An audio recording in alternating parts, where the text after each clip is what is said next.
SIR এর বিরুদ্ধে সুবিশাল বাইক মিছিল করতে গিয়ে আহত হলেন তৃণমূল কংগ্রেসের বিধায়ক পরেশ অধিকারী।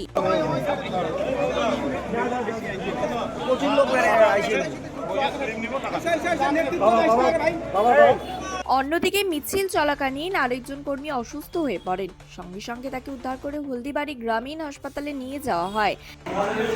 আমার একটা গাড়ির সাথে যে পায়ের মধ্যে লাগছিল, পায়ে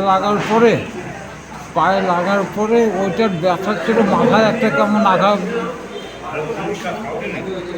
হয়েছিল, হওয়ার পরে সেন্সলেস হয়ে গেছি গাড়ির মধ্যে।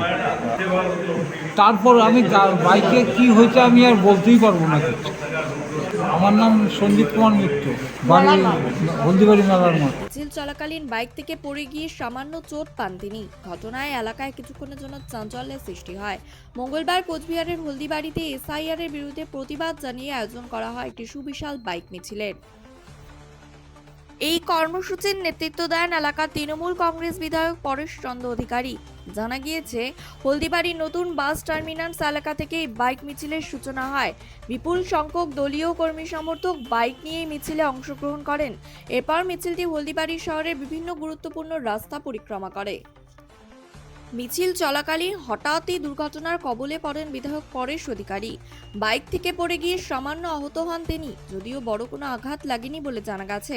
ঘটনাস্থলে উপস্থিত কর্মী সমর্থকেরা দ্রুত তাকে সামলে নেন এবং প্রাথমিক চিকিৎসার ব্যবস্থা করা হয়। এসআইআর এর বিরোধিতায় বাইক মিছিলকে ঘিরে এলাকায় রাজনৈতিক উত্তেজনাও লক্ষ্য করা যায়। তৃণমূল কর্মী সমর্থকদের দাবি, সাধারণ মানুষের স্বার্থ রক্ষার জন্যই এই প্রতিবাদ কর্মসূচির আয়োজন করা হচ্ছে। সব মিলিয়ে মঙ্গলবারের এই বাইক মিছিলকে কেন্দ্র করে হলদিবাড়ি জুড়ে রাজনৈতিক তৎপরতা চোখে পড়ে। যদিও সামান্য দুর্ঘটনার ঘটনায় কিছুটা উদ্বেগ তৈরি হলেও পরিস্থিতি দ্রুত স্বাভাবিক হয়ে যায়।